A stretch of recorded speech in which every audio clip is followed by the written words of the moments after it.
آج اہل تشیع میں سے بعض حضرات کہتے ہیں کہ یہ عبداللہ ابن سبا یہ تو افسانوی شخصیت، اس کی حقیقت کوئی تھی نہیں، حالانکہ ان کی اپنی کتاب میں رجال کشی کے اندر اس کا ذکر موجود ہے، اور یہ بھی موجود ہے کہ حضرت علی رضی اللہ تعالیٰ عنہ نے اپنے عہد خلافت میں اسے زندہ جلوایا ہے۔ اس کی وجہ کیا تھی؟ یہ آیا مدینے کے اندر اسلام کا لبادہ اوڑھ کر، اس نے چند عقیدوں کی اشاعت شروع۔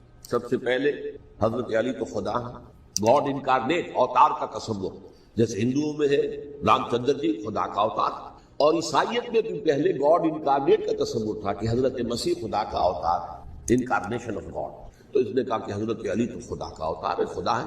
نمبر دو، اس نے کہا کہ ہر نبی کا ایک وصی ہوتا ہے جس کے حق میں وہ وصیت کرتا ہے، تو حضور صلی اللہ علیہ وسلم کے وصی حضرت علی ہے، لہذا خلیفہ تو اول روز سے حضرت علی ہے، حضرت ابو بکر، حضرت عمر، حضرت عثمان، یہ تو غاصب ہے، اور حضرت عثمان کی خلافت تھی اس وقت تو خاص طور پر۔ پھر اس نے جو قبائلی عصبیت تھی اسے بھڑکایا۔ پرانی جو عصبیت چل رہی تھی قریش کے اندر، وہ دو گھرانے ایک دوسرے کے مد مقابل تھے۔ دیکھیے، ایک ہوتا ہے قبیلہ، ایک ہوتا ہے گھرانہ۔ ہمارے پنجاب میں ایک قبیلہ ہے وٹو قبیلہ، اس کے گھرانے بہت سے، مانے کے، لالے کے، سجے کے، شامت کے، یعنی کوئی لالا تھا ان میں سے بڑا، ان کے بیٹے ہو گئے لالے کے، ان کی اولاد، خاندان یہ کہلاتے ہیں۔ قبیلہ ہے یہ وٹو قبیلہ۔ تو قبیلہ تھا قریش، اس میں گھرانے بہت تھے، بنو ہاشم، بنو امیہ، بنو تیم، بنو عدی، یہ بہت سے گھرانے تھے۔ تو چوٹی کے دو گھرانے جو تھے وہ بنو ہاشم اور بنو امیہ، ان کے درمیان چپقلش تھی، مقابلہ، مسابقت، اور یہ مسابقت فی الخیر بھی ہوتی تھی۔ اگر انہوں نے غریبوں کو کھانے کھلائے ہیں تو ہم ان سے بڑھ کر کھلائیں گے، اگر وہ حاجیوں کی خدمت کرتے ہیں تو ہم ان سے بڑھ کر کریں گے۔ تو ان کے اندر یہ مسابقت خیر بھی تھی، لیکن چپقلش تھی کہ کوئی ہم سے آگے نہ نکل جائے، وہ سمجھتا تھا وہ آگے نہ نکل جائے۔ پر اس شخص نے اس پرانی عصبیت کو تازہ کیا کہ حضور تو بنو ہاشم میں سے تھے، لہذا خلافت حق ہے بنو ہاشم، یہ غاصب ہے۔ اس سے پہلے دو خلفاء جو تھے وہ نہ بنو ہاشم سے تھے نہ بنو امیہ سے تھے۔ حضرت ابو بکر بنو تیم میں سے، چھوٹا قبیلہ، حضرت عمر بنی عدی میں سے تھے، وہ بھی چھوٹا قبیلہ تھا۔ یہ حضرت عثمان پہلے خلیفہ جو بنو امیہ میں سے تھے، جن کی پرانی چپقلش بنو ہاشم سے تھی۔ اب اس کو موقع مل گیا کہ پرانی قبائلی عصبیت کو بھڑکائے۔ یہ ہے اصل میں اس فتنے کا پس منظر عبداللہ ابن سبا نے جو آ کر پھیلایا ہے، اور اس کی تفصیل میں اس وقت میں نہیں جا سکتا، کیسے یہ فتنہ پروان چڑھا، کیا انہوں نے اسٹریٹجی اختیار کی، کہ یہ کیا کرتے تھے، گروہ بنا کر بھیجتے تھے لوگوں کو، کوفے میں جاؤ تو وہاں پر دمشق کے گورنر کے خلاف اور مصر کے گورنر کے خلاف الزامات لگاؤ، اس نے یہ کیا، وہ غبن کر گیا، وہ یہ کر گیا، وہ خیانت کر رہا ہے، وہ رشتہ داروں کو پال رہا ہے، اور عثمان کے خلاف بھی تقریریں کرو رضی اللہ تعالیٰ عنہ۔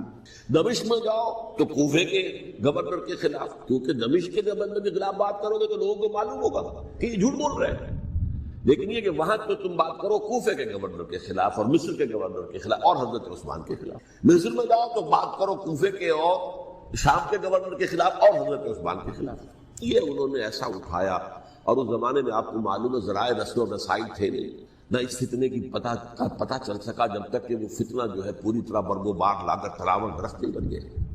اس کے نتیجے میں حضرت عثمان رضی اللہ تعالیٰ عنہ شہید، اور خلیفہ پھر حضرت علی رضی اللہ تعالیٰ عنہ کو انہی سوائیوں نے، جنہوں نے گھیراؤ کیا تھا، جنہوں نے حضرت عثمان کو شہید کیا ہے، یہی حضرت علی رضی اللہ تعالیٰ عنہ کے ارد گرد ہوئے، اور حضرت علی رضی اللہ تعالیٰ عنہ بھی نہیں چاہتے تھے خلافت کی بیعت لینا، لیکن آخر کیا کرتے؟ کیا وہ امت کو بغیر خلیفہ کی چھوڑ دیتے؟ حضرت زبیر سے کہا گیا، انہوں نے نہیں مانا، رد کر دی بات۔ حضرت طلحہ سے کہا گیا، انہوں نے نہیں مانا، حضرت علی سے کہا گیا، اب عشرہ مبشرہ میں سے یہی تو تھے نا، لہذا انہوں نے تسلیم کر لیا، خلافت ہو گئی۔ لیکن اس کے بعد جو خانہ جنگی ہوئی، اس خانہ جنگی کے نتیجے میں نوٹ کر لیجئے کہ 1,00,000 کے قریب مسلمان ایک دوسرے کی تلواروں اور نیزوں اور برچھیوں اور تیروں سے ختم ہوئے، ہلاک۔ یہ ہماری تاریخ ترین باب ہے۔ 5 سال، 4.5 سال حضرت علی کی خلافت کے، اور 6 مہینے حضرت حسن رضی اللہ تعالیٰ عنہ۔ اس سے کیا ہوا کہ ایک طرف تو اسلام کی جو توسیع ہو رہی تھی، تھمتا نہ تھا کسی سے سیل رواں ہمارا، وہ سیلاب رک گیا، انٹرنل سیبوٹاج ہو گئی نا، اب تو اندر ہی آپس ہی میں اگر دست و گریبان ہو گئے تو باہر اب کیا توسیع کرتے ہیں، وہ توسیع کا عمل ہو۔ اور یوں سمجھیے کہ جیسے ٹرک اگر کبھی چل رہا ہو، بھرا ہوا ہو، لوڈنگ، اور وہ چڑھائی چڑھ رہا ہو، تو اگر کہیں موشن ٹوٹ جائے، ٹرک کو رکنا پڑے، تو ڈرائیور کے جان پر بن جاتی، اس لیے کہ اس کو دوبارہ سٹارٹ کرنا، اور جبکہ وہ چڑھائی پر ہے، انکلائن پر ہے، آسان کام نہیں، خطرہ ہوتا ہے وہ پیچھے جو ہے وہ نہ جائے، اور پہاڑی علاقوں میں آپ کو معلوم ہے ذرا پیچھے چلے جانے کا مطلب جو ہے بہت خطرناک جو ہے نتیجہ نکل سکتا۔ بہرحال حضرت علی رضی اللہ تعالیٰ عنہ نے اپنے خلافت میں ایک کام یہ کیا، اب اس کی کیا مصلحتیں تھیں یہ تو انہی کے علم میں ہوگا، ہم قیاس کر سکتے ہیں، میں اس طرف میں نہیں جانا چاہتا۔ ابھی تک خلافت کا مرکز تھا مدینہ منورہ، حضرت ابوبکر، حضرت عمر، حضرت عثمان، وہیں جہاں حضور صلی اللہ علیہ وسلم رہے تھے اور جہاں پر کہ حضور مدفون تھے، لیکن حضرت علی نے اپنا مرکز جو ہے وہ کوفہ بنایا۔ اچھا، اس کی ایک ظاہری وجہ یہ سمجھ میں آتی ہے کہ اسلام کا جو پھیلاؤ ہو گیا تھا، وہ سلطنت اتنی وسیع ہو گئی تھی کہ مدینہ منورہ بہت جنوب میں اور بڑے صحرا کو عبور کر کے جانا ہوتا، کوفہ جبکہ ایسی مقام پر تھا کہ جہاں سے مشرقی راستہ جا رہا ہے ایران کو، عراق کے اندر تو ہے وہ شہر کوفہ، اور پھر ایران اور خراسان اور ہندوستان کو راستہ جا رہا ہے، وہیں سے شمال کی طرف جا رہا ہے، شام کی طرف اور ترکی کی طرف، اور وہاں سے پھر یہ کہ مغربی افریقہ کو بھی کنٹرول کرنا، جو شمالی افریقہ کو وہ بھی آسان تھا۔ بہرحال حضرت علی نے کوفہ کو اپنا مرکز بنایا، اور نتیجہ یہ ہوا کہ سبائیوں کا بھی مرکز وہی بنا، چونکہ انہوں نے اپنے آپ کو گردا گرد رکھا حضرت علی کے رضی اللہ تعالیٰ۔ اب ظاہر بات ہے کسی پرٹیکولر پرسن کے خلاف تو کوئی مقدمہ موجود تھا نہیں، بلکہ جب جنگ جمل ہو رہی تھی، ابھی جنگ نہیں ہوئی تھی، حضرت عائشہ، حضرت طلحہ، حضرت زبیر وہ لے کر آئے تھے لشکر اس مطالبے کے لیے کہ حضرت عثمان کے قاتلوں کو سزا دی جائے، قصاص لیا جائے۔ حضرت علی رضی اللہ تعالیٰ عنہ سے گفت و شنید ہو رہی تھی، حضرت علی جو ہے اس پر آمادہ ہو گئے کہ ٹھیک ہے، میں جو بھی قاتلین عثمان ہیں ان کو گرفتار کر کے سزا دوں گا۔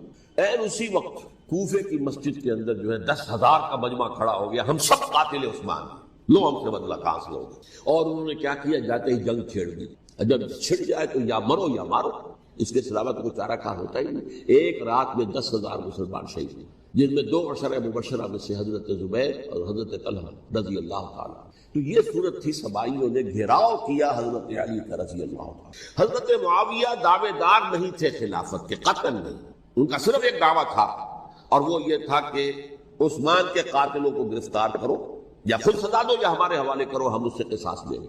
اس لیے کہ قبیلہ بنو امیہ کا تھا، اور حضرت ابی معاویہ بنو امیہ میں سے، تو ایک خاندانی طور پر جو ہے ہم قصاص لیں گے ان سے جنہوں نے قتل کیا ہے حضرت عثمان۔ لیکن یہاں ظاہر بات ہے کہ حضرت علی رضی اللہ تعالیٰ عنہ کی طرف سے مطالبہ یہ ہوتا تھا تم پہلے میری بیعت کرو، میرے ہاتھ مضبوط کرو تاکہ میں ان کے خلاف کوئی اقدام کر سکوں۔ لیکن انہیں یہ اندازہ تھا کہ اگر میں نے بیعت کی تو ظاہر بات ہے کہ حضرت علی تک پہنچنے سے پہلے مجھے گردن اڑا دیں گے، اس لیے کہ سبائی جو ہے وہ آپ کو گھیرے ہوئے۔ بہرحال ایک عجیب الجھاؤ، ایک ڈائلیما تھا جس کی وجہ سے یہ جنگ چلتی رہی، اور حضرت علی رضی اللہ تعالیٰ عنہ کو انہی کے شیعان علی ہی کے اندر سے وہ جماعت علیحدہ ہوئی تھی جس کو ہم خوارج کے نام سے جانتے ہیں، اور ایک خارجی ابن ملجم ہی نے حضرت علی کو شہید کیا رضی اللہ تعالیٰ عنہ۔ پھر حضرت حسن رضی اللہ تعالیٰ عنہ، اب دیکھیے کس قدر صحیح بات تھی جو حضرت علی رضی اللہ تعالیٰ عنہ نے فرمائی جب ان سے کہا گیا کہ کیا ہم آپ کے بیٹے حسن کے ہاتھ پر بیعت کر لیں رضی اللہ تعالیٰ عنہ۔ فرمایا نہ میں تمہیں اس کا حکم دیتا ہوں نہ میں اس سے روکتا ہوں، یہ تمہارا معاملہ ہے، امرہم شورا بینہم، تم اپنے باہمی مشورے سے جو فیصلہ کرو گے ٹھیک ہے، میں نہ حکم دیتا ہوں نہ روکتا ہوں۔ اس کا کیا مطلب ہے؟ باپ کے بعد بیٹے کی خلافت ہرگز حرام نہیں ہے، ورنہ کہتے کیسے ہو سکتا ہے میرا بیٹا؟ نہیں، یہ نہیں کہا۔ حضرت عمر سے بھی کہا گیا تھا کہ اپنے بیٹے کو نامزد کر دیں، عبداللہ ابن عمر کو، انہوں نے جواب میں کیا کہا؟ اسے تو طلاق دینی بھی نہیں آتی، انہوں نے اپنی کسی زوجہ کو طلاق دی تھی اور اس میں جو صحیح ترین طریقہ ہے وہ اختیار نہیں کیا، انہیں طلاق دینی تک نہیں آتی تو میں اسے خلیفہ بنا دوں۔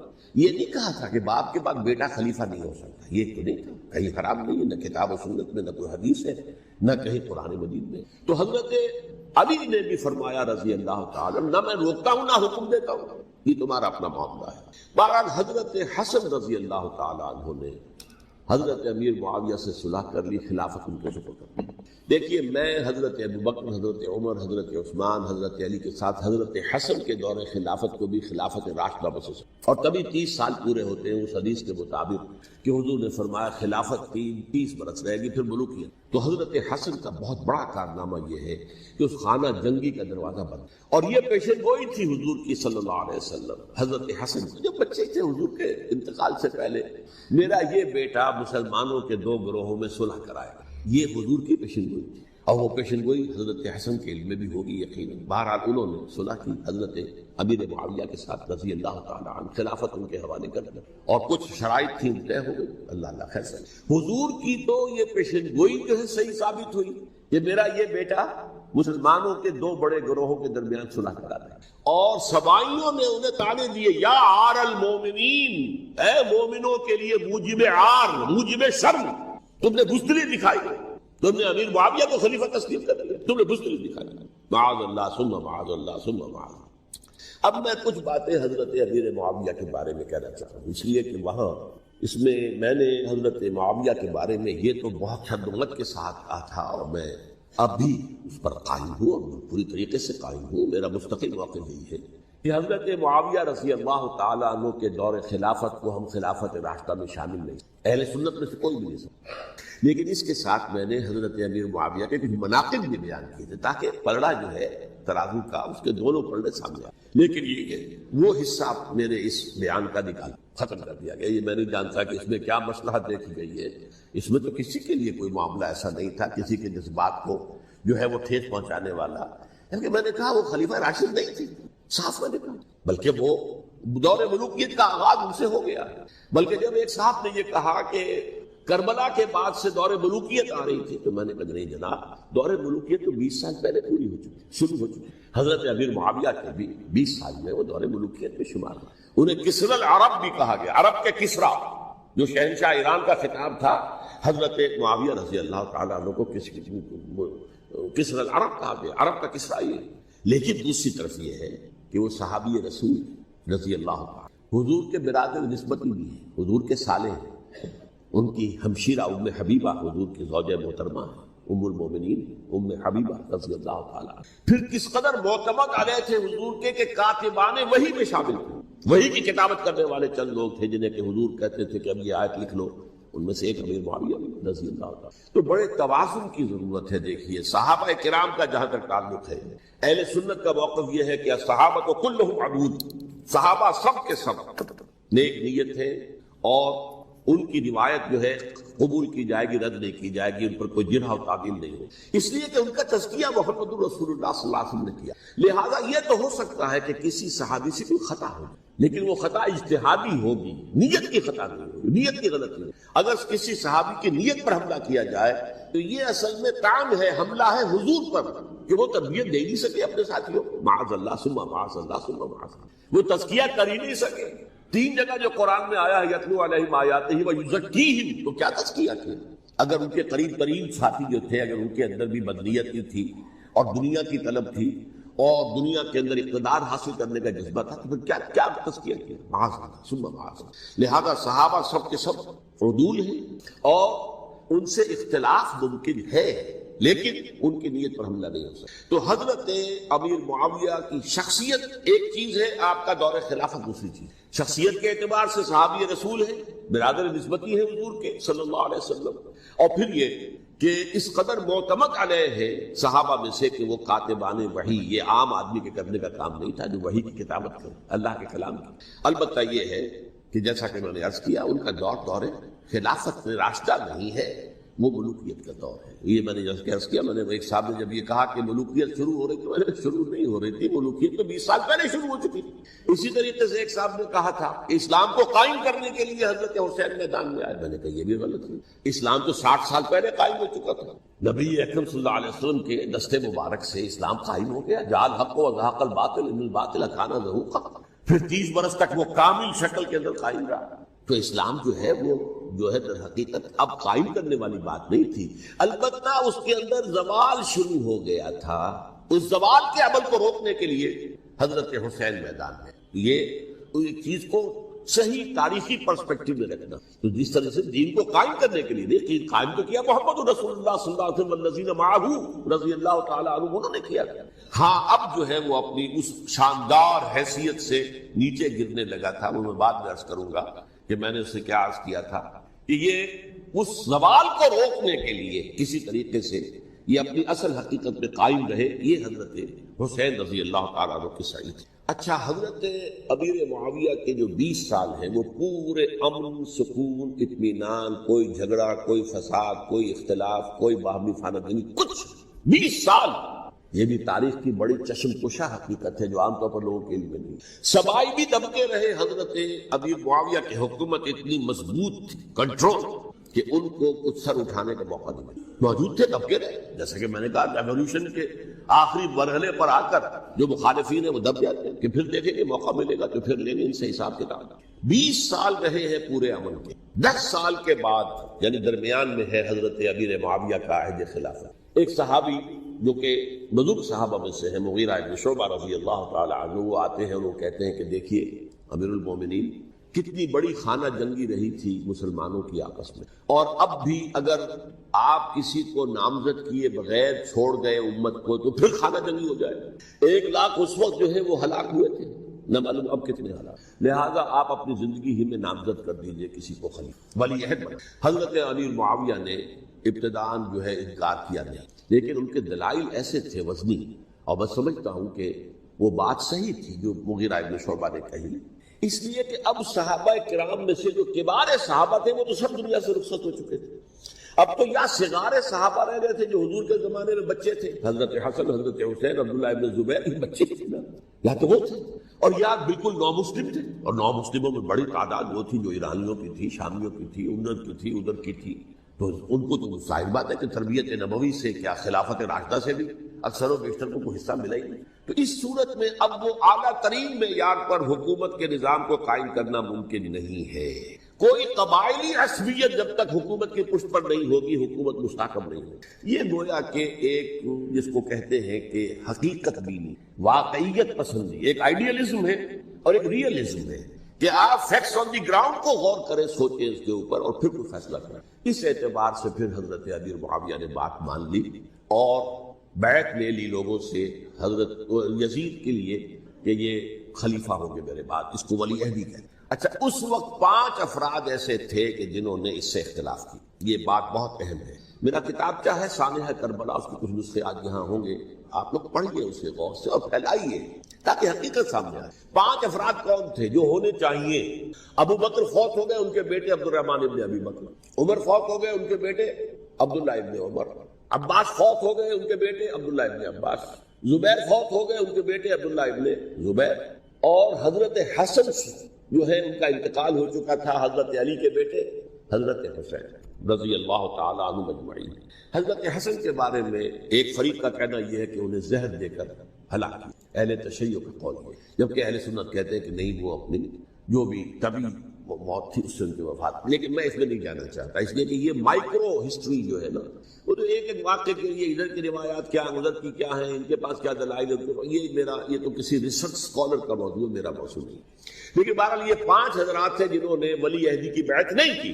لیکن حضرت معاویہ اتنے حریب الطبع انسان تھے, انہوں نے جبر نہیں کیا, کوئی تشدد نہیں کیا. ٹھیک ہے, ولی عہدی کی بیعت نہیں کر رہے, کوئی بات نہیں, میری بیعت تو کی ہوئی ہے نا, ابھی تو میں زندہ ہوں, بات ختم ہو گئی.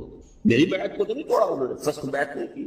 اس اعتبار سے انہوں نے نہ کوئی تشدد کیا, نہ جبر کیا, نہ کوئی معاوضہ کیا.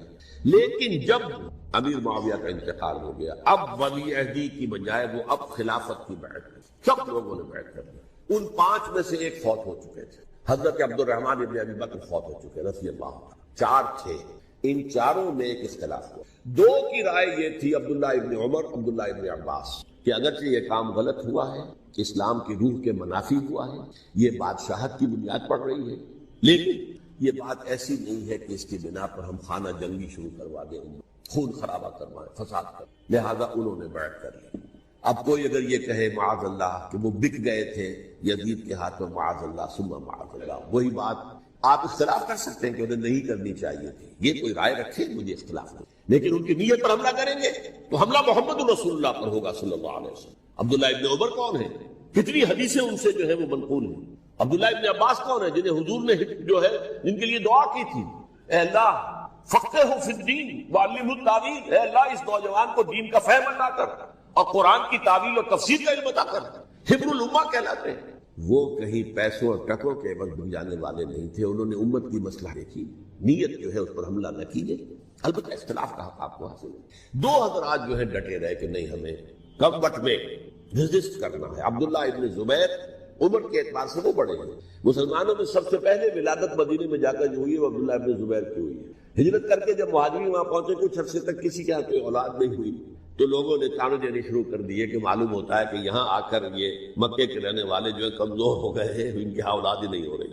تو جب عبداللہ ابن زبیر کی ولادت ہوئی ہے، یہ حضرت ابو بکر کے نواسے ہیں، حضور کی زوجہ محترمہ حضرت عائشہ کی بہن حضرت دیکھیے ابھی نام نکل گیا ہے جی، حضرت اسماء رضی اللہ تعالی عنہا عنہما، یہ ان کے صاحبزادے ہیں حضرت زبیر کے بہن۔ ان کا فیصلہ ہوا کہ ہمیں رجسٹ کرنا ہے کم وقت میں ایٹ اینی کاسٹ۔ حضرت حسین ابن علی رضی اللہ تعالیٰ عنہ کا بھی فیصلہ ہوا کہ ہمیں رجسٹ کرنا ہے کم وقت میں۔ البتہ ان میں بھی ایک اختلاف ہو گیا، یعنی یہ دو تو جڑے رہے، ان دو میں اختلاف ہو گیا۔ عبداللہ ابن زبیر کا کہنا یہ تھا کہ ہمیں حجاز میں رہنا چاہیے، یہ سرزمین ہے جس میں نبوت کی برکات سب سے زیادہ ہے، یہاں ہم مضبوط قلعے کے اندر ہیں، ہمیں یہاں سے جو ہے رجسٹ کرنا چاہیے اور ختم کرنا چاہیے اس نظام کے اندر جو خرابی آ گئی ہے۔ حضرت حسین رضی اللہ تعالیٰ عنہ کے پاس خطوط کا تانتا بنا ہوا تھا، کوفے سے لوگ خط لکھ رہے تھے، آئیے آئیے آئیے، ہم آپ کے ہاتھ میں بیعت کریں گے، ہم آپ کے ہاتھ میں بیعت کریں گے، ہم آپ کے ہاتھ میں بیعت کریں گے۔ یہی وہ کوفہ جو حضرت علی کا دارالخلافہ رہا تھا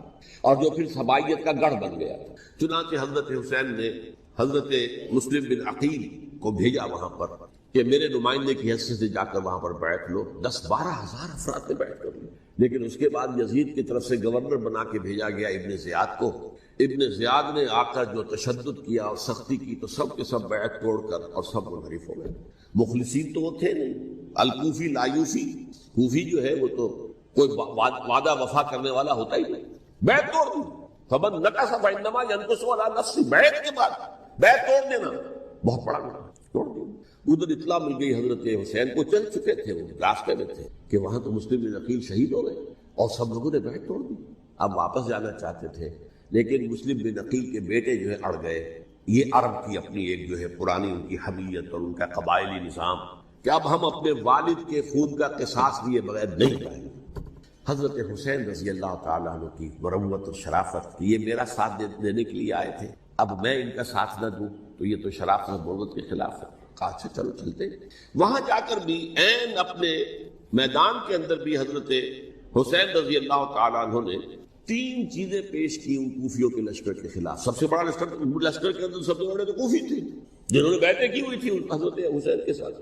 دیکھو مجھے جانے دو واپس حجاز کی طرف، یا مجھے سرحدوں پر بھیج دو تاکہ میں کافروں کے ساتھ جنگ کرتے ہوئے اپنی جان دے دوں، یا مجھے یزید کے پاس جانے دو، میں اپنا معاملہ اس سے طے کر لوں۔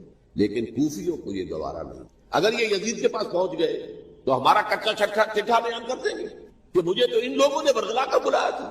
اس لیے کہ دیکھیے حضرت امیر معاویہ کے 20 سالوں کے دوران میں بتا چکا ہوں ان کی حکومت اتنی مستحکم تھی کہ اس کے خلاف کوئی فتنہ اٹھانا ممکن نہیں تھا۔ اب چونکہ چینج اوور ہوا تھا، اور چینج اوور میں آپ کو معلوم ہوتا ہے کہ ایک جس کو کہتے ہیں every thing is in the melting پاٹ، ابھی تو یہ درمیان کے اندر معاملہ ہے، تو انہیں موقع ملا سر اٹھایا حضرت حسین رضی اللہ تعالیٰ عنہ کو، جو خطوط لکھے جس کے کہ تھیلے کے تھیلے بوریوں کی بوریاں بھری ہوئی حضرت حسین کے ساتھ تھی، وہ کہا کہ آئیے ہم آپ سے بیعت کریں گے، انہوں نے نہیں مانا۔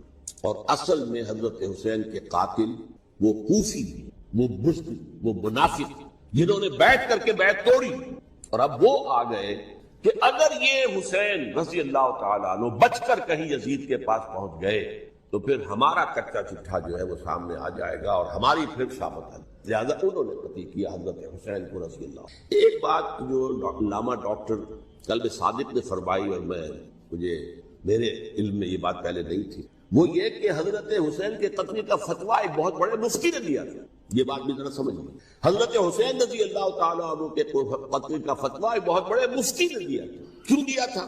اس لیے کہ حضور کی احادیث موجود ہیں کہ جب ایک شخص کی ایک خلیفہ کی بیعت ہو جائے تو دوسرا اگر کھڑا ہو تو اسے قتل کرو، کھلی حدیث۔ اسی لیے ایک بہت بڑے مفسر بھی ہے، فقیہ بھی ہے، قاضی ابن العربی رحمۃ اللہ علیہ، ایک ابن عربی ہیں الف لام کے بغیر، ابن عربی، وہ بہت بڑے صوفی ہیں، فلسفی ہیں، اندلس کے ہیں۔ یہ قاضی ابن العربی ہیں جنہوں نے قرآن کی ایک تفسیر لکھی ہے اس اعتبار سے کہ صرف ان آیات کی تفسیر جن سے کہ فقہی احکام جو ہے ان کا استنباط ہے۔ یہ 2 تفسیریں اس طور سے لکھی گئی ہیں قرآن مجید کی، احکام القرآن ان کا نام ہے دونوں کا، جن میں سے ایک جو ہے قاضی ابن العربی کی ہے۔ ان کا ایک جملہ نقل ہوتا ہے، قتل الحسین بسیف جدہ، حسین قتل ہو گئے اپنے ہی نانا کی تلوار سے۔ وہ تلوار کیا تھی؟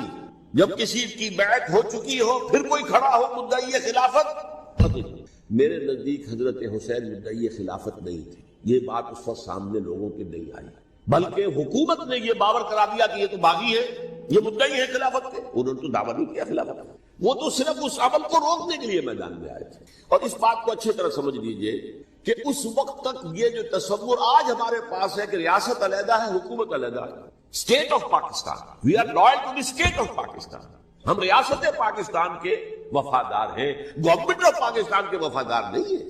وی are not loyal to the government. Government تو کبھی بے نظیر کی تھی، ہم اس کے خلاف تحریک چلا رہے تھے، یا کبھی کسی اور کی تھی اس کے خلاف تحریک چل رہی ہے، یا کبھی ضیاء الحق کی تھی اس کے خلاف تحریک چل رہی ہے. گورنمنٹ کو بدلنا تو عوام کا حق ہے، آج، اس وقت نہیں تھا. اس وقت ریاست اور حکومت کا کوئی فرق نہیں تھا، لہذا جو حکومت سے اختلاف کرے گویا کہ باغی ہے. یہ ہے اصل میں وہ پیچیدہ مسئلہ کہ کیوں کسی مفتی نے فتویٰ دے دیا. اس لیے